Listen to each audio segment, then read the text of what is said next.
Good evening, everyone. I know it's been a long day for all of you guys, and most of you probably might be a bit bored with all the sessions that have happened. So I'll try to make this very fast and probably answer any questions that you might have.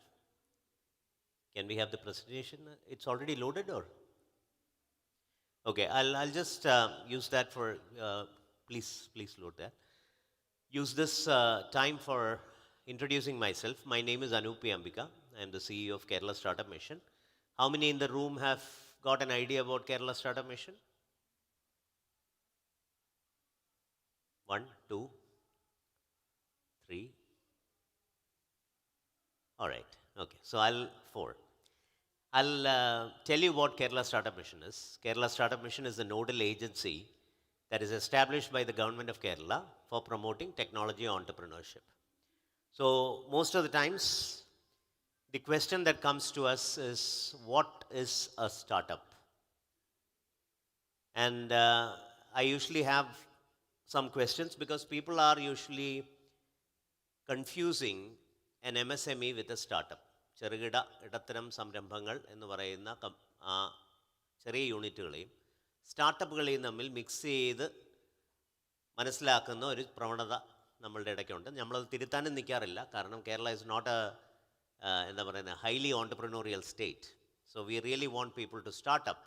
So we don't clearly define what is a startup. But for the advantage of the audience, I just want to give you an idea about what is a startup.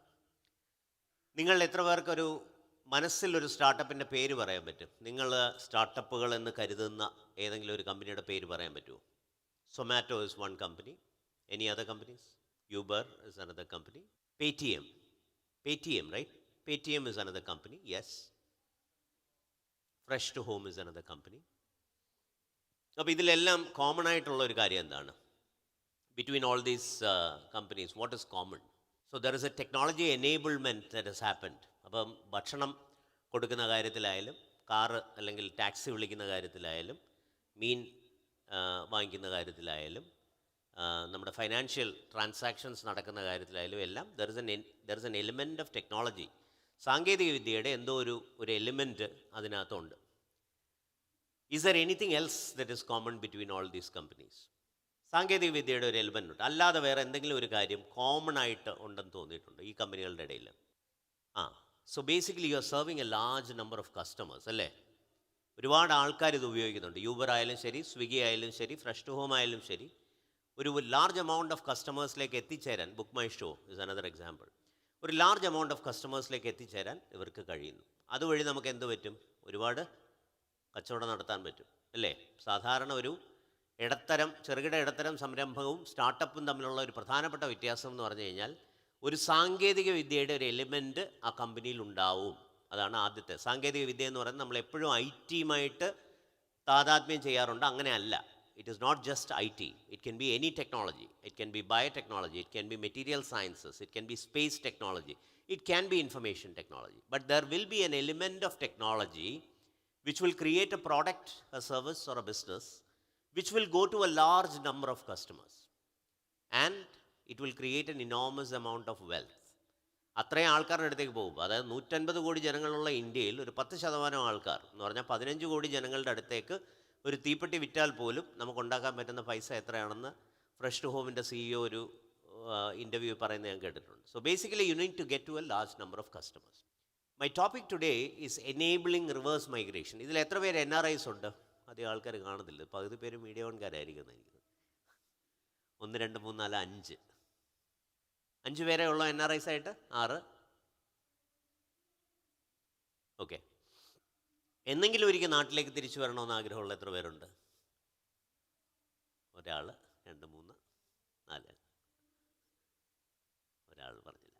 So basically the last 2 days I was in Kuwait and I was talking to a lot of people and most of the people that I talked with, and it was a professional forum. 2 ഫോറത്തിലാണ് ഞാൻ സംസാരിച്ചത്. ഒന്ന് ഒരു IBPC, India business promotion council എന്ന് പറയുന്ന ഒരു ഗ്രൂപ്പിനോടും, രണ്ടാമത്തേത് ഒരു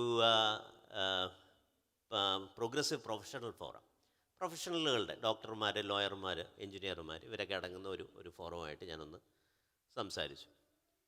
അപ്പോൾ അതിൽ ഞാൻ ഈ ചോദ്യം ചോദിച്ചപ്പോൾ പകുതിയോളം ആൾക്കാർ, അല്ലെങ്കിൽ ഒരു 75% ആൾക്കാരും പറഞ്ഞത് ഞങ്ങൾക്ക് എന്തെങ്കിലും ഒരിക്കൽ തിരിച്ച് നാട്ടിൽ വന്ന് സെറ്റിൽ ചെയ്യണമെന്നുണ്ട്.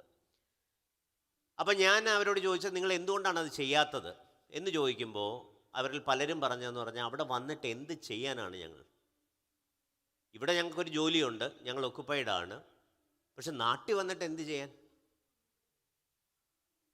ഈ ചോദ്യത്തിനുള്ള ഉത്തരമാണ് സ്റ്റാർട്ടപ്പ് എന്നുള്ളതാണ്. എനിക്ക് ഇന്ന് സത്യം പറഞ്ഞാൽ കുറച്ചുകൂടി പ്രവാസികൾ ഉണ്ടായിരുന്നെങ്കിൽ അവരോട് പറയണമെന്ന് ആഗ്രഹം ഉണ്ടായിരുന്നു. That is while you are at your job in US or UAE or GCC or Europe, you try to build a small startup in Kerala which can be your plan B when you eventually come back. It will be an incentive for you to come back to Kerala. എന്തുകൊണ്ടാണ് നമ്മൾ തിരിച്ചു വരുന്നതിനെ പറ്റി ആലോചിക്കേണ്ടത് എന്നുള്ളതാണ്. ആ സൈഡിൽ നിൽക്കുന്ന, ശരിക്കും എനിക്കിതിപ്പോൾ അത് ഡൊണാൾഡ് ട്രംപിൻ്റെ ഒരു കാർട്ടൂണാണ്. ഞാൻ നിങ്ങളെ പറഞ്ഞ് മനസ്സിലാക്കാം, ഇത് മറ്റേത് കാണാൻ പറ്റാത്തതുകൊണ്ട്. ഒരു സൈഡ് ഡൊണാൾഡ് ട്രംപും മറ്റേ സൈഡിൽ ഒരു പെർമനൻ്റ് എക്സ്പാറ്റ് എന്ന് പറയുന്ന, നമുക്ക് പണ്ടുണ്ടായിരുന്ന, അറ്റ്ലീസ്റ്റ് ചില കൺട്രികളിലെങ്കിലും നമുക്കുണ്ടായിരുന്ന the myth of the permanent expat. എന്തോ കാണാൻ പറ്റുന്നുണ്ടോ? എനിക്കിവിടെ കാണാം. The myth of the permanent expat എന്ന് പറയുന്ന കാര്യം മാറി വരികയാണ്. പണ്ട് നമ്മളെപ്പോഴും US എന്താണ്, US ജനിച്ച ഒരു കുട്ടിക്ക് US പൗരത്വം ഉണ്ടാവും, അല്ലെങ്കിൽ US കൊടി വെച്ച ഒരു കപ്പലിൽ ജനിച്ച കുട്ടിക്ക് US പൗരത്വം ഉണ്ടാവും. ഇങ്ങനെ ഉണ്ടായിരുന്ന ചില മിത്തുകളുണ്ട്. ഇപ്പോൾ യൂറോപ്പിലാണെങ്കിൽ പെർമനൻറ്റ് റെസിഡൻസ് കിട്ടി കുറച്ച് കാലം കഴിയുമ്പോഴത്തേക്കും നമുക്ക് അതില്ലാതിരുന്നത് എപ്പോഴും ഗൾഫിലാണ്. പക്ഷേ Australia, New Zealand, all the other countries use to give permanent residency and then citizenship. ഇത് പതുക്കെ മാറി വരും. നമ്മളിപ്പോൾ നോക്കുമ്പോൾ ലോകത്തിൻ്റെ എല്ലാ ഭാഗങ്ങളിലും ഏതെങ്കിലും രീതിയിൽ ആൾക്കാരെ ക്ലാസിഫൈ ചെയ്യുന്നൊരു പ്രത്യേകത നമ്മൾ കണ്ടു തുടങ്ങിയിരിക്കുന്നു.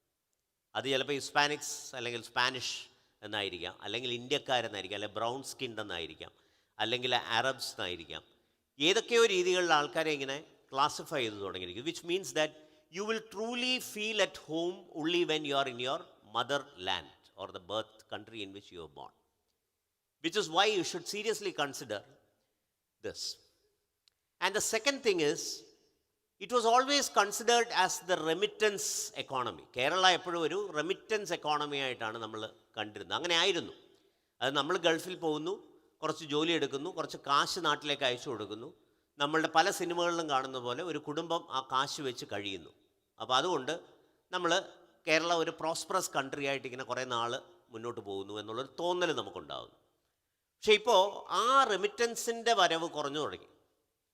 അതുകൊണ്ട് തന്നെ നമ്മൾ ഉണ്ടാക്കുന്ന ആ വെൽത്തിൽ നിന്ന് കൂടുതൽ വെൽത്ത് അല്ലെങ്കിൽ റവന്യൂ ഉൽപ്പാദിപ്പിക്കുന്ന രീതിയിലേക്കുള്ള സംരംഭങ്ങൾ കേരളത്തിൽ നിന്നുണ്ടായി വരേണ്ടതിൻ്റെ ആവശ്യകത കൂടിക്കൊണ്ടേയിരിക്കുന്നു. Which means the state really needs your input in terms of using your wealth in creating enterprises which will give revenue for the state.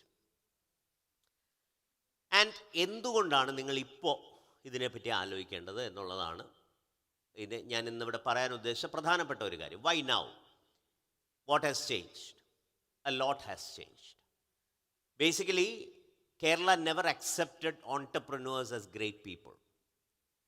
എല്ലാ കാലത്തും കേരളത്തിൻ്റെ പ്രത്യേകത എന്ന് പറഞ്ഞു കഴിഞ്ഞാൽ ഒരു സംരംഭകൻ അല്ലെങ്കിൽ ഒരു കമ്പനി തുടങ്ങുന്ന ഒരാൾ എന്ന് പറയുന്നത് ഒരു ബൂർഷ്വയാണെന്നും അയാൾ മറ്റുള്ളവരിൽ അവരുടെ അധ്വാനത്തിനെ ചൂഷണം ചെയ്യാൻ വരുന്ന ഒരാളാണെന്നും ഉണ്ടായിരുന്ന ഒരു പൊതുബോധം നിലനിന്നിരുന്ന ഒരു സംസ്ഥാനമാണ് Keralam. That has now changed. If a entrepreneur is facing with problems today, it is a big news. പത്രങ്ങളത് ഫ്രണ്ട് പേജ് വാർത്തയാകും. എന്തുകൊണ്ടാണ്? കാരണം people do believe that entrepreneurship is important. People do believe that entrepreneurs are great people. People do believe that they are absolutely necessary for the advancement of the state.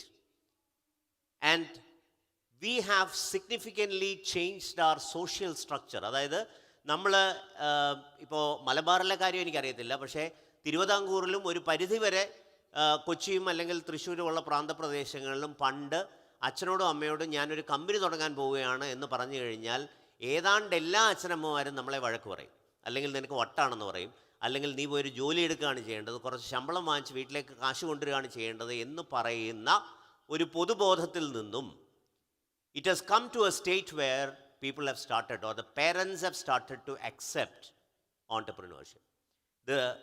Your friends, your peers will start looking at you with respect if you say that you are starting a company. Before it used to be, oh, even എൻ്റെ കാര്യം പോക്കാം എന്നുള്ളതാണ് പറഞ്ഞുകൊണ്ടിരുന്നത്. അത് മാറുന്നു.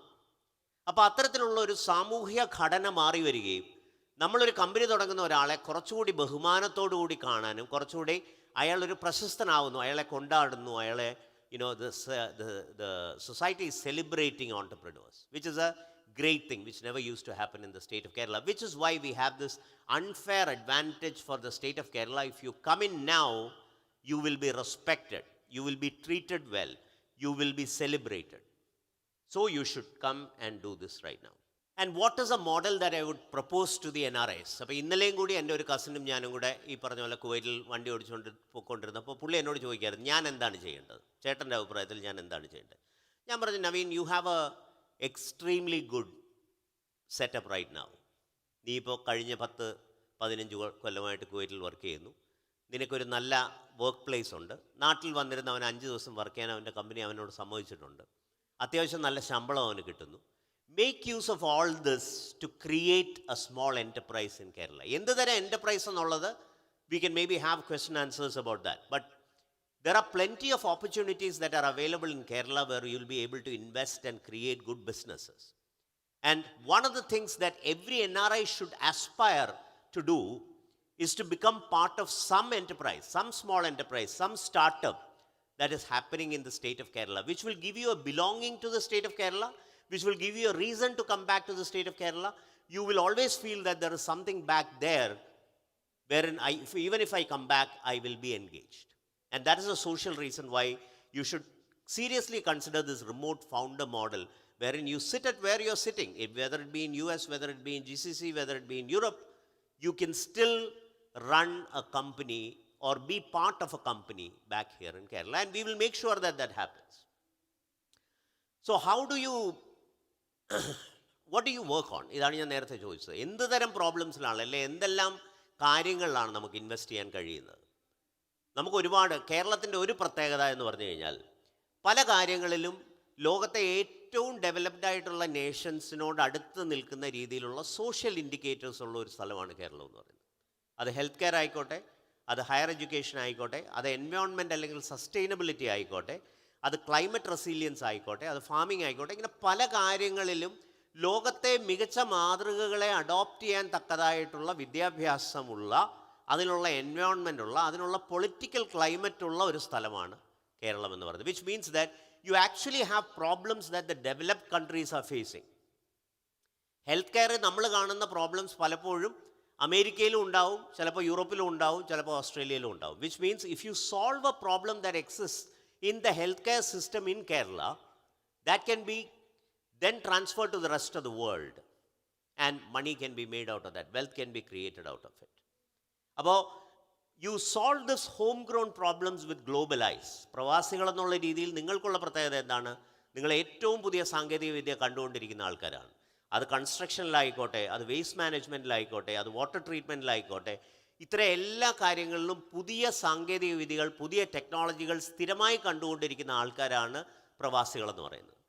അപ്പോൾ അത്തരം സാങ്കേതിക വിദ്യകളിലേക്ക് നിങ്ങളുടെ കണ്ണെത്തുമ്പോൾ ഈ സാങ്കേതിക വിദ്യ ഏതെങ്കിലും രീതിയിൽ കേരളത്തിൽ കൊണ്ടുവരാൻ കഴിയുമോ, അത് വെച്ചിട്ട് നമുക്കൊരു കമ്പനി ഫോം ചെയ്യാൻ കഴിയുമോ എന്നുള്ള ചിന്ത നിങ്ങളുടെ മനസ്സിലേക്ക് വരണം. അങ്ങനെ വരികയാണെങ്കിൽ നമുക്ക് ഈ പറയുന്ന പോലത്തെ എന്താ പറയുന്നത് ലോകോത്തര പ്രോഡക്റ്റുകൾ നമുക്ക് ഇവിടുന്ന് ഉണ്ടാക്കാൻ കഴിയും. ഇനി എന്താണ് നമുക്ക്, ഓക്കെ ഞങ്ങളിങ്ങനെ വരുമ്പോൾ എന്താണ് തരാൻ പറ്റുന്നത് എന്നുള്ളൊരു ചോദ്യമാണ് സാധാരണ എല്ലാവരും ചോദിക്കുന്നത്. അതിൽ സ്റ്റാർട്ടപ്പ് മിഷന് ചെയ്യാൻ പറ്റുന്നത്, നിങ്ങളൊരു പ്രോഡക്റ്റാണ് ബിൽഡ് ചെയ്യുന്നത്, അതൊരു ഉൽപ്പന്നമാണ് ബിൽഡ് ചെയ്യുന്നതെങ്കിൽ you will get grants up to 15 lakhs. അത് 25 ലക്ഷമാക്കണമെന്ന് ഞങ്ങൾ പറഞ്ഞിട്ടുണ്ട്. And grant is usually free money. എല്ലാവർക്കും അത് കിട്ടുമെന്നല്ല ഞാൻ പറയുന്നത്. സാധാരണഗതിയിൽ നിങ്ങൾക്കൊരു പുതിയ പ്രോഡക്റ്റ് ഐഡിയ ഉണ്ടെങ്കിൽ ആ പ്രോഡക്റ്റ് ഐഡിയയുടെ ഒരു പിച്ചിങ് ഞങ്ങളുടെ ഒരു എക്സ്പെർട്ട് പാനലിന് മുന്നിൽ നടത്തുകയും അവർ ആ ഐഡിയ സെലക്ട് ചെയ്യുകയും ചെയ്യുമ്പോൾ 15 ലക്ഷം രൂപ വരെയുള്ള ഗ്രാൻറ്റുകൾ നിങ്ങൾക്ക് ലഭിക്കും.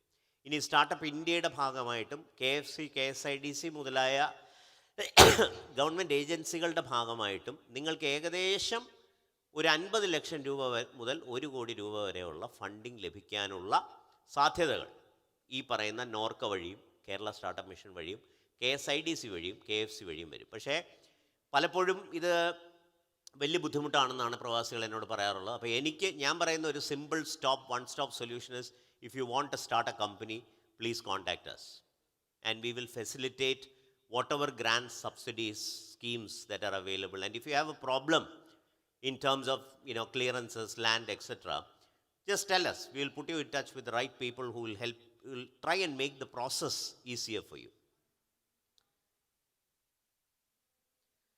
ഇനി വേറൊരു കാര്യം എന്ന് പറയുന്നത്, നമ്മുടെ ആ ഡയസ്പൊറ നെറ്റ്വർക്കിനെ നമ്മൾ യൂസ് ചെയ്യുന്നില്ല എന്നുള്ളതാണ്. അതായത് there is a lot of wealth that is lying around in the NRI group.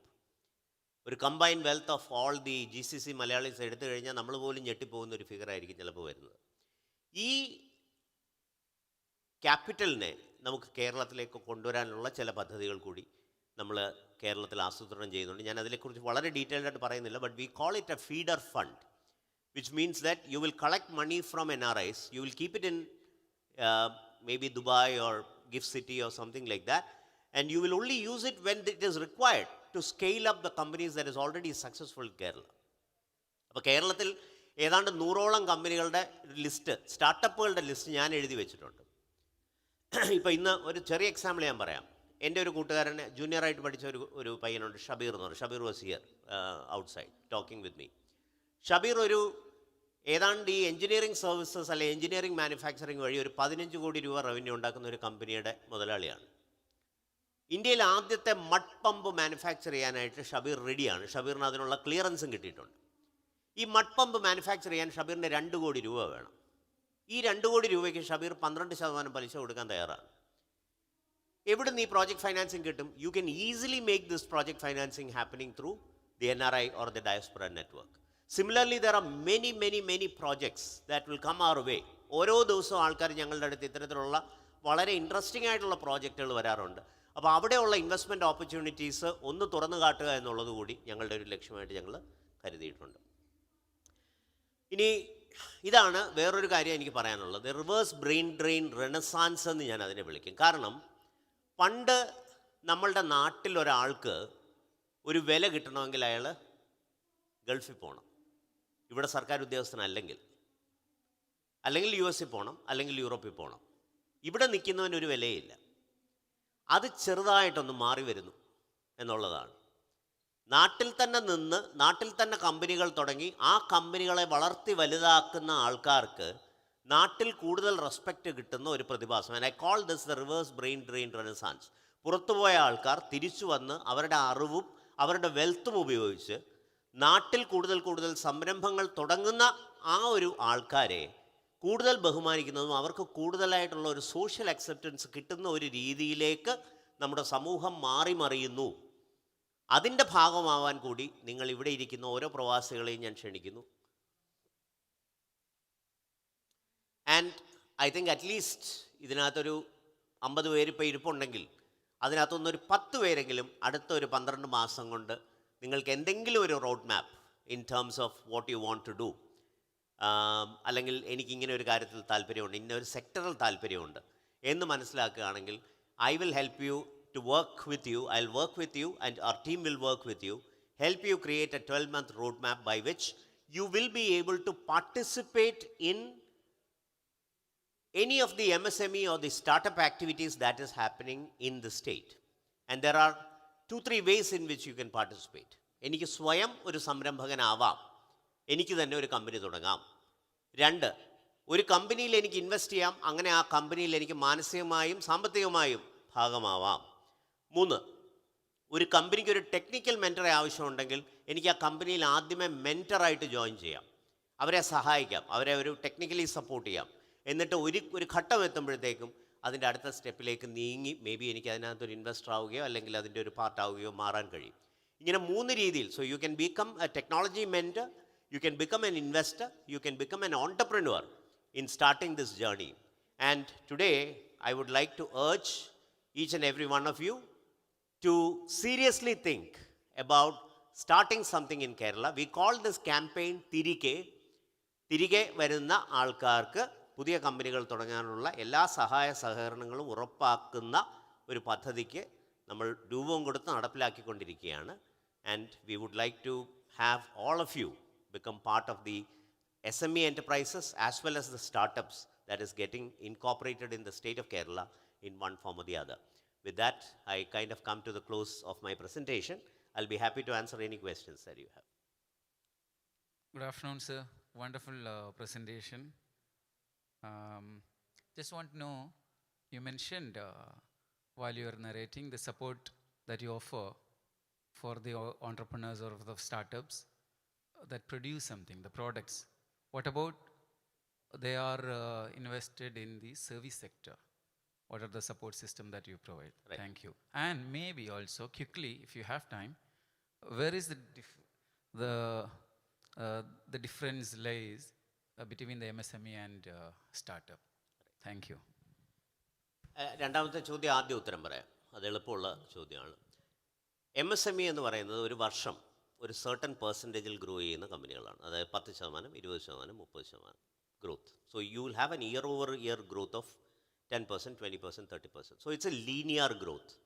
നമ്മൾ മാത്തമാറ്റിക്സിൻ്റെ ഭാഷയിൽ പറയുകയാണെങ്കിൽ y=ax+b എന്ന് പറയുന്ന ആ ലൈൻ ഗ്രാഫ് ഉണ്ടല്ലോ, ആ രീതിയിലാണ് നമ്മുടെ റവന്യൂ ഗ്രോ ചെയ്യുന്നത്.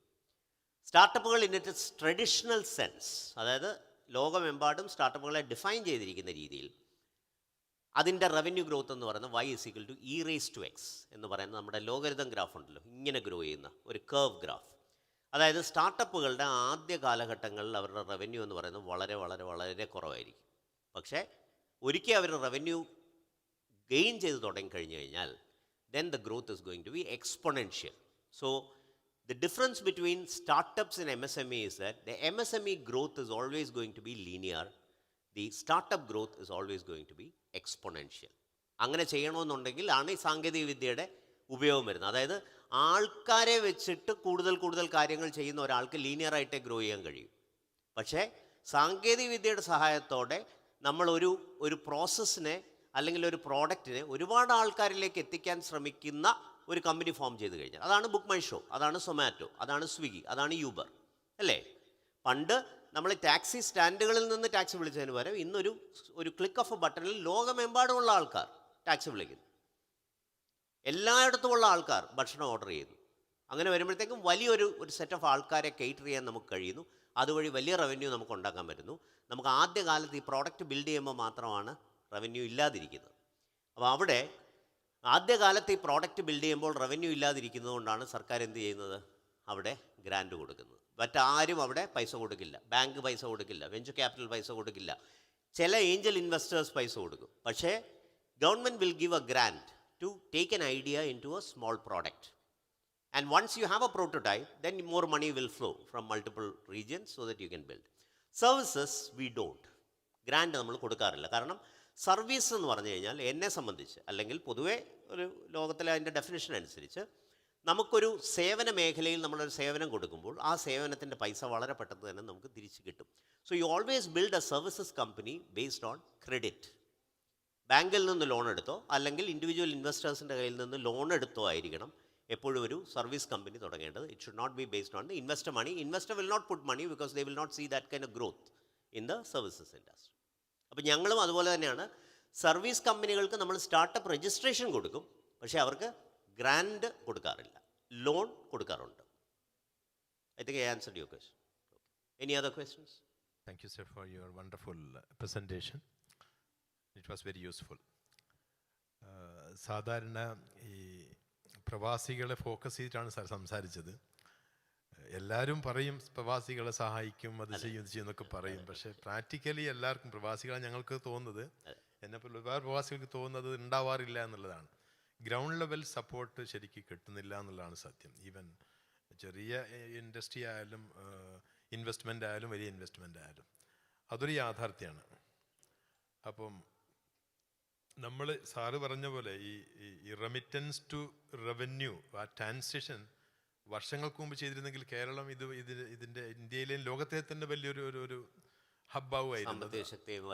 അതെ, അത് നമുക്ക് കഴിഞ്ഞിട്ടില്ല. അപ്പം പ്രാക്ടിക്കലായിട്ട് ഒരു പ്രവാസി എന്തെങ്കിലും തുടങ്ങണമെങ്കിൽ അത് എന്ത് ചെയ്യണം, ആരെ സമീപിക്കണം, നോഡൽ ഏജൻസി ആരാണ്, അത് നമുക്ക് എന്തെങ്കിലും ചെയ്യാൻ പറ്റുമോ? ഞാനിപ്പം കുവൈത്തിൽ ജോലി ചെയ്ത ആളായിരുന്നു, ഇപ്പം റിട്ടയറായിട്ട് വന്നതാണ്. അപ്പം ഞാനിങ്ങനെ ആലോചിക്കുന്നുണ്ട്. അപ്പോൾ എല്ലാവരും വന്ന് എടുത്ത് ചാടണ്ടെന്നാണ് പറയുന്നത്. കാരണം ചാടിയാൽ പൊള്ളും എന്നുള്ള മെസ്സേജാണ് എല്ലാവരും തരുന്നത്. അപ്പോൾ അതിന് പ്രാക്ടിക്കലായിട്ട് എന്തെങ്കിലും സൊല്യൂഷൻ സാറിന് മുമ്പോട്ട് വെക്കാനുണ്ടോ?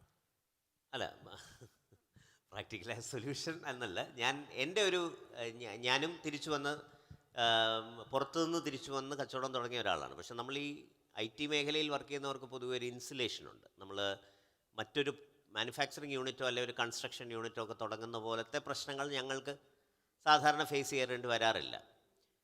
ഞാൻ കേരളത്തിൽ കണ്ടിട്ടുള്ള ഒരു പ്രധാനപ്പെട്ട പ്രശ്നം എന്ന് പറയുന്നത്, ഇത് ഓൺ ദ റെക്കോർഡ് പറയാവുമെന്ന് എനിക്കറിയില്ല, പക്ഷേ എന്നാലും ഞാൻ പറയുകയാണ്, മറ്റ് സംസ്ഥാനങ്ങളെ സംബന്ധിച്ച് നമ്മുടെ അഴിമതി കുറവാണ്. ഇപ്പോൾ തമിഴ്നാട്ടിൽ നമ്മളൊരു വലിയ പ്രോജക്റ്റ് ചെയ്യാൻ പോയി കഴിഞ്ഞ് കഴിഞ്ഞാൽ, ഒരു 500 കോടിയുടെ പ്രോജക്റ്റ് ചെയ്യണമെന്നുണ്ടെങ്കിൽ ആദ്യം ഒരു 5 കോടി രൂപ എടുത്ത് മേശപ്പുറത്ത് വെക്കുന്നതോടെ your ease of business is established. മനസ്സിലായില്ലേ? അപ്പോൾ അത് എത്തേണ്ട സ്ഥലങ്ങളിലെല്ലാം അത് കൃത്യമായിട്ട് എത്തും. അതുകൊണ്ട് നമ്മുടെ പേപ്പറുകളങ്ങ് ഇങ്ങ് സ്റ്റക്കായി നിൽക്കത്തില്ല, കാര്യങ്ങളങ്ങ് മുന്നോട്ട് പോകും. പക്ഷേ ഇവിടെ അങ്ങനെയല്ല. ഇവിടെ അഴിമതി ഇല്ലെന്നൊന്നും ഞാൻ പറയുന്നില്ല, പക്ഷേ അത് വളരെ വളരെ കുറവാണ് compared to other states. So the empowerment of the government officers is in displaying their power. അതായത് എനിക്കൊരു അധികാരമുണ്ട് ഇത് ചെയ്യാൻ എന്ന് കാണിക്കുന്നിടത്താണ് എൻ്റെ പവർ എന്ന് വിശ്വസിക്കുന്ന ഒരു generation of civil servants. Civil servants ഞാൻ ഉദ്ദേശിക്കുന്ന IAS അല്ല, ജനറലി ഇത് സർക്കാർ ഓഫീസുകളിൽ ഇരിക്കുന്ന ആൾക്ക്. പക്ഷേ ലോകം മുഴുവൻ നമ്മൾ നോക്കിക്കഴിഞ്ഞു കഴിഞ്ഞാൽ the government servants are now becoming facilitators as opposed to regulators. അതായത് താങ്കളിപ്പോൾ എൻ്റെ അടുത്ത് വന്നിട്ട് ഒരു കമ്പനി തുടങ്ങാൻ, ഇന്ന കമ്പനിയാണ് തുടങ്ങാൻ ഞാൻ പോകുന്നത്, എനിക്ക് ഇന്ന ക്ലിയറൻസ് വേണം എന്ന് പറയുമ്പോൾ ഞാൻ പറയും ഈ ക്ലിയറൻസ് ഒന്നും തരാൻ പറ്റില്ല. അപ്പോൾ എന്ത് ചെയ്താലാണ് ഇത് തരാൻ പറ്റുന്നത്, അല്ലെങ്കിൽ ഇതിനുള്ള സൊല്യൂഷൻ എന്താണെന്ന് പറയേണ്ടത് എൻ്റെ ജോലിയല്ല എന്നുള്ളൊരു ബോധം പണ്ട് ഇവിടെ ഉണ്ടായിരുന്നു. അത് പതുക്കെ മാറി വരുന്നുണ്ട്. ഇപ്പോൾ ഈ കൺസേൺഡ് വകുപ്പുകൾ, സാധാരണ ഒരു വകുപ്പ് മാത്രമല്ലല്ലോ ഇതിൻ്റെ കാര്യത്തിൽ ഇടപെടുക എന്ന് പറയുന്നത്. ഇപ്പോൾ നമ്മൾ ഇന്നലെ കുവൈറ്റിലാരോ എന്നോട് പറയായിരുന്നു, ഞാൻ തുടങ്ങാൻ പോകുന്ന കമ്പനിയുടെ അടുത്തെങ്ങും കാടില്ല, പക്ഷേ എനിക്ക് ഫോറസ്റ്റ് ക്ലിയറൻസ് കിട്ടണം എന്ന് പറയുന്ന പോലെയാണ്. ഇപ്പം നമുക്ക് യാതൊരു ഉദ്ദേശവും ഇല്ലാത്ത ക്ലിയറൻസുകൾ ചിലപ്പോൾ നമുക്ക് കിട്ടേണ്ടി വന്നേക്കാം. അപ്പോൾ അത് പതുക്കെ മാറുകയാണ്. അവിടെയാണ് ഈ K-SWIFT പോലെയുള്ള പുതിയ applications has become very useful. അതായത് ഞാൻ മനസ്സിലാക്കുന്നതെന്ന് പറഞ്ഞു കഴിഞ്ഞാൽ, K-SWIFTനകത്ത് നമ്മൾ ഇതിന് അപ്ലൈ ചെയ്തു, ഒരു സർട്ടൻ ടൈം ഫ്രെയിമിൽ നമുക്ക് ഈ ക്ലിയറൻസ് കിട്ടിയില്ലെങ്കിൽ ഡിഫാക്റ്റോ നിങ്ങൾക്ക് ആ ക്ലിയറൻസ് കിട്ടിയതായി കണക്കാക്കാമെന്നും നിങ്ങൾക്ക് നിങ്ങളുടെ കമ്പനി തുടങ്ങാം എന്നുമുള്ള, ഒരു വർഷത്തിനകം നിങ്ങൾ ആ ബാക്കിയുള്ള ക്ലിയറൻസുകൾ വാങ്ങിച്ചെടുത്താൽ മതി. ഇത്തരത്തിലുള്ള ഓഫീസുകളിലേക്ക് നേരിട്ട് പോയി ഹ്യൂമനുമായിട്ട് ഇൻട്രാക്ട് ചെയ്യാതെ തന്നെ ഓൺലൈനായിട്ട് നമ്മളുടെ ക്ലിയറൻസുകൾ നേടിയെടുക്കാനുള്ള കൂടുതൽ സംവിധാനങ്ങൾ വരുന്നതോടെ ആയിരിക്കാം ഒരുപക്ഷെ is of doing business established ആവുന്നത്. അത് ഓൾറെഡി തുടങ്ങിയിട്ടുണ്ട്. ഏതാണ്ട് റെഡ് കാറ്റഗറി അല്ലാത്ത മറ്റെല്ലാ വ്യവസായങ്ങൾക്കും നമുക്ക് ഇത്ര ദിവസത്തിനകം നമ്മുടെ ക്ലിയറൻസ് തന്നിരിക്കണം എന്നുള്ളൊരു ഗവൺമെൻറ് ഓർഡർ ഇറങ്ങിയിട്ടുണ്ടെന്നാണ് ഞാൻ മനസ്സിലാക്കുന്നത്. അപ്പോൾ that's A start. But I think eventually what will happen is it's A mind set change. ഇപ്പോൾ ഒരാൾ തുടങ്ങുന്നു, അയാൾ സക്സസ്ഫുൾ ആവുന്നു, അപ്പോൾ അടുത്ത ആൾ തുടങ്ങുന്നു. അപ്പോൾ ആദ്യം തുടങ്ങുന്ന ആൾക്കാർക്ക് ചെറിയ രീതിയിലുള്ള ബുദ്ധിമുട്ടുകൾ ഉണ്ടാവും എന്നുള്ളത് തന്നെയാണ് വാസ്തവം. ഞാനത് I'm not going to mince or massage my words saying that everything is going to be just fine. എനിക്ക് ആരെ കോൺടാക്ട് ചെയ്യണമെന്ന് സാർ ചോദിച്ചു. KSIDC ആണ് ഒരു സാധാരണഗതിയിലുള്ള ഇൻഡസ്ട്രിയുടെ നോഡൽ ഏജൻസി എന്ന് പറയുന്നത്. നിങ്ങൾക്ക് IT-യിലോ സ്റ്റാർട്ടപ്പ് രംഗത്തോ എന്തെങ്കിലും ചെയ്യണമെന്നുണ്ടെങ്കിൽ കേരള സ്റ്റാർട്ടപ്പ് മിഷനാണ് ഒരു നോഡൽ ഏജൻസി എന്ന് പറയുന്നത്.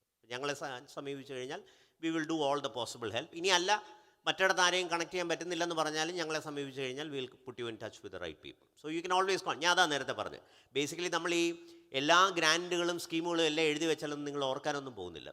But if you genuinely have an intent or an interest to start, just contact any of us. We'll help you out with that. Any other questions?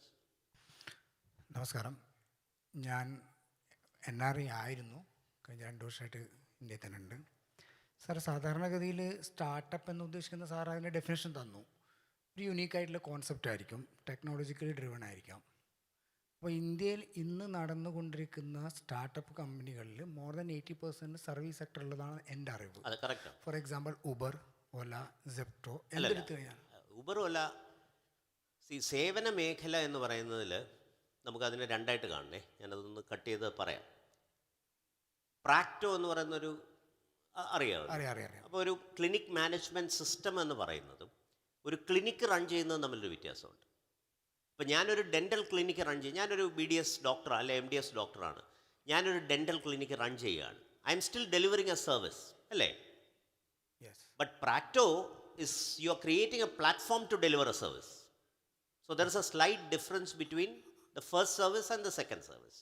ആ പ്രാക്ടോൻ്റെ എക്സാമ്പിൾ പിടിച്ച് അത്തരത്തിലുള്ള ഒരുപാട് സ്റ്റാർട്ടപ്പുകൾ ഭയങ്കരമായിട്ട് എമേർജ് ചെയ്യുന്നുണ്ട്. അതെ.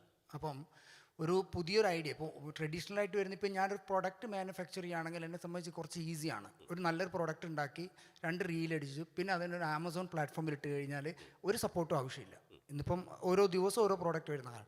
ഒരു ഐഡിയ വന്നിട്ട് അത് സ്റ്റാർട്ടപ്പ് ചെയ്യുമ്പോൾ അതിൽ ടെക്നോളജി വേണ്ടി വരും, അല്ലെങ്കിൽ സ്റ്റേറ്റ് ഗവൺമെൻറ് സപ്പോർട്ട് വേണ്ടി വരും. ആ ഒരു സ്ഥലത്ത് എത്തുമ്പോഴാണ് പറയുന്നത് ഗ്രാൻഡ് ഇല്ല, തരത്തിലുള്ള ഒരു സപ്പോർട്ടും അല്ല, ഗ്രാൻഡ് ഇല്ലെന്ന് ഞാൻ അവിടെ വീണ്ടും ഞാൻ പറയുന്നു. നിങ്ങളൊരു ഡെൻ്റൽ ക്ലിനിക്ക് തുടങ്ങാനാണ് ഗ്രാൻഡ് ചോദിക്കുന്നതെങ്കിൽ ഗ്രാൻഡ് കിട്ടില്ല. നിങ്ങളൊരു ഡെൻ്റൽ പ്രാക്ടീസ് മാനേജ്മെൻറ്റ് സിസ്റ്റം, അതായത് ലോകത്തിലെ എല്ലാ ഡെൻ്റൽ കേരളത്തിലെ എല്ലാ ഡെൻ്റൽ ക്ലിനിക്കുകളെയും ആക്സസ് ചെയ്യാൻ പറ്റുന്ന ഒരു പ്രാക്ടീസ് മാനേജ്മെൻറ്റ് സിസ്റ്റമാണ് നിങ്ങൾ തുടങ്ങുന്നതെങ്കിൽ നിങ്ങൾക്ക് ഗ്രാൻഡ് കിട്ടും. ഓക്കെ. ഞാൻ പറഞ്ഞ് മനസ്സിലാവുന്നുണ്ട്. Thank you. ഞാൻ ഇതിന് മുന്നേയും സാറിൻ്റെ സെഷൻ അറ്റൻഡ് ചെയ്തിട്ടുണ്ട്. അപ്പോഴൊക്കെ സാറ് പറയുന്നൊരു സാധനമാണ് ഞങ്ങളെ കണക്ട് ചെയ്യും, നിങ്ങളെ സഹായിക്കാം എന്നുള്ളത്. അപ്പോൾ എങ്ങനെ കണക്ട് ചെയ്യും, അതിലേക്കുള്ളൊരു പാത്ത് എങ്ങനെയാണെന്നുള്ളത്? സാധാരണ ഞാൻ എപ്പോഴും പറയുന്നൊരു കാര്യം എന്ന് പറഞ്ഞാൽ, സ്റ്റാർട്ടപ്പ് മിഷൻ്റെ വെബ്സൈറ്റ് ഉണ്ട്, grants.startupmission.in എന്നാണ് അതിൻ്റെ പേര്. സ്റ്റാർട്ടപ്പ് മിഷൻ്റെ വെബ്സൈറ്റ് ചുമ്മാ സെർച്ച് ചെയ്താൽ മതി, startupmission.gov.in എന്നാണ്. പക്ഷേ ഗ്രാൻഡിന് അപ്ലൈ ചെയ്യുക എന്നുള്ളതാണ് നിങ്ങളുടെ ഐഡിയയെ വാലിഡേറ്റ് ചെയ്യാനുള്ള ഏറ്റവും എളുപ്പമുള്ള വഴി എന്ന് പറയുന്നത്. കാരണം നമുക്കെപ്പോഴും കാക്കയ്ക്ക് തൻകുഞ്ഞ് പൊൻകുഞ്ഞെന്ന് പറയുന്ന പോലെ എൻ്റെ ഐഡിയ എപ്പോഴും ഏറ്റവും നല്ല ഐഡിയയാണ്, ഞാൻ ഒരിക്കലും അത് എന്നെ തള്ളി പറയില്ല. പക്ഷേ when you take it to a third party, ഇപ്പോൾ ഫോർ എക്സാമ്പിൾ ഞാനിപ്പോൾ ഈ സെഷന് തൊട്ട് മുന്നേ ഞാൻ പുറകിലിരുന്ന് I was seeing a amazing product. അവരിപ്പോഴും ഇവിടെ ഇരിപ്പുണ്ടോ എന്ന് എനിക്കറിയത്തില്ല. പക്ഷേ അവർ എന്നെ കാണിച്ചുകൊണ്ടിരുന്ന ഇതാണ്, എനിക്കൊരു കെട്ടിടം കെട്ടണം, അല്ലെങ്കിൽ ഒരു ഫ്ലാറ്റ് സമുച്ചയം പണിയണം, അല്ലെങ്കിൽ ഒരു ടർഫ് പണിയണം, അല്ലെങ്കിൽ ഒരു വാട്ടർ ടാങ്ക് പണിയണം. All you need to do is just give prompts. ഇന്ന രീതിയിലുള്ള സാധനമാണ് എനിക്ക് വേണ്ടതെന്ന് പറഞ്ഞു കഴിഞ്ഞാൽ ആ ലാൻഡിൻ്റെ സ്കെച്ച് കൂടെ അപ്ലോഡ് ചെയ്ത് കഴിഞ്ഞാൽ ഓട്ടോമാറ്റിക്കലി അതിൻ്റെ 3D എനിക്ക് കാണാൻ പറ്റും. അപ്പം ഞാൻ അവിടെ നിന്ന് ആലോചിക്കുമായിരുന്നു, ഞാനൊരു വീട്, എൻ്റെ ജീവിതത്തിൽ ആദ്യത്തെ വീട് പണിയാൻ നേരം ഞാൻ ഏറ്റവും കൂടുതൽ ശപിച്ചിട്ടുള്ള ആളാണ് എൻ്റെ ആർക്കിടെക്റ്റ് എന്ന് പറയുന്നത്. കാരണം ഓരോ തവണയും നമുക്ക് പല പല കാര്യങ്ങളുണ്ട്, ഇയാൾ എന്തൊക്കെയോ ചെയ്യുന്നു, നമുക്ക് വേറെന്താണ് വേണ്ടത്, ഇത് രണ്ടും കൂടെ കൂട്ടിമുട്ടിക്കുക എന്ന് പറയുന്നത് it's an amazing pain point. അപ്പോൾ if I can just sit with an architect and just kind of change my prompts. ഒരു ഇൻട്രസ്റ്റിംഗ് സംഭവം ഞാൻ പറയാം. ഒരാൾ എൻ്റെ അടുത്തൊരു ഐഡിയ ആയിട്ട് വന്ന ഇതാണ്, ഞാൻ കല്യാണം കഴിക്കാൻ പോവുകയാണ്. അപ്പോൾ എനിക്ക് കല്യാണത്തിന് ഇങ്ങനെ നിൽക്കണം, എൻ്റെ മുടി ഇങ്ങനെ ഇരിക്കണം എന്ന് എനിക്കൊരാഗ്രഹമുണ്ട്. അപ്പോൾ ഞാൻ അവിടെ ഇരുന്ന് ഈ പ്രോംപ്റ്റ് വഴി എൻ്റെ ഹെയർ സ്റ്റൈൽ ഇങ്ങനെ ഡിഫൈൻ ചെയ്തുകൊണ്ടിരിക്കുകയാണ്. അപ്പോൾ ഈ രീതിയിലുള്ള പുതിയ പുതിയ ഐഡിയാസ് വരുന്നു. പക്ഷേ the next step is to get it validated by a third party. അപ്പോൾ ഞാൻ അവരോട് ചോദിച്ച ചോദ്യം ഇതാണ്, ആരാണ് ഇതിന് കാശ് തരാൻ പോകുന്നത്? എവിടെയാണ് നിങ്ങളിത് വിൽക്കാൻ പോകുന്നത്? ആർക്കിടെക്റ്റ് ഇതിന് കാശ് തരുമോ? ഈ കസ്റ്റമർ ഇതിന് കാശ് തരുമോ? ആരാണ് ഇതിന് പൈസ തരാൻ പോകുന്നത്? അപ്പോൾ ഇത്തരത്തിലുള്ള ചോദ്യങ്ങളെ ഫേസ് ചെയ്യുന്നത് വഴി അത് വാലിഡേറ്റ് ചെയ്തെടുക്കുക എന്നുള്ളതാണ് നിങ്ങൾ ആദ്യം ചെയ്യേണ്ട കാര്യം എന്ന് പറയുന്നത്. That is usually done through grants.startupmission.in. You apply to it. Within 45 days, you will have a hearing from an expert committee. They will validate your idea. All right. Thank you, ladies and gentlemen, for listening in. And I know it was really late, but thank you. Thank you, sir. Thank you so much. And this session was a most powerful and insightful talk. Thank you so much for joining with us on today. So, ladies and gentlemen, for commencing a token of love, let me invite Mr. Zamir Nirkunam, the Deputy Manager of Media One TV, for presenting the token of love for Anup, sir. Thank you.